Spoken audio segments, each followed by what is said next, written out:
তুমি কি বাবার সাথে খেলতে চাও? হ্যাঁ, ইনশাআল্লাহ। সেবার খুব আলোচনায় এসেছিলেন রোনালদো জুনিয়র। বাবার সাথে ড্রেসিং রুম শেয়ার করার রেকর্ড ভাগ বসানোর সব বন্দোবস্ত হয়ে গিয়েছিল, কিন্তু স্পটলাইটে হাজির রিয়াল মাদ্রিদ। লস ব্লাঙ্কোরা চায় ও খেলবে সাদা জার্সিতে। শুধু রিয়াল মাদ্রিদ না, রোনালদো জুনিয়রকে পেতে চায় পিএসজি, বায়ার্ন মিউনিকের মতো ক্লাবগুলো। তবে বাবার সাবেক ক্লাব রিয়াল মাদ্রিদই এই রেসে এগিয়ে।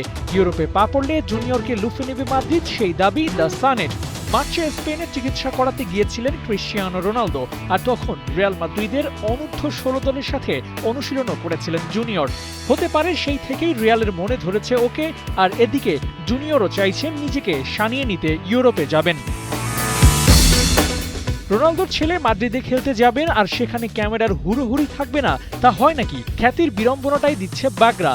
ব্যাপারটা এতটাই সিরিয়াস যে রোনালদোর পরিবার ভাবছে 15 বছরের জুনিয়রকে এখনই এই রোলার কোস্টারে ফেলতে চান না।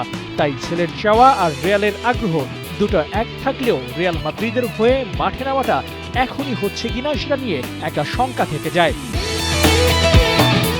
প্যারিস, বায়ার্ন সবই হাই প্রোফাইল ক্লাব, সেখানেও তাই শুরুটা হচ্ছে না। প্রতিবেদনের দাবি রোনালদোর ছেলের জন্য সবচেয়ে ভালো জায়গা হতে পারে বরুসিয়া ডর্টমুন্ড, স্পোর্টিং সিপির মতো ক্লাবগুলো।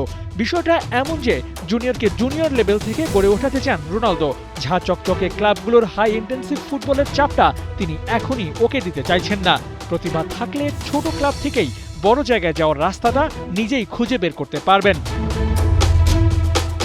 আল নাসরে বাবার সাথে খেলার স্বপ্নটা পূরণ না হওয়ার সম্ভাবনা বেশি, তবে বাবাকে প্রতিপক্ষ হিসেবে পাওয়ার সুযোগটা মোটেও কম নয়।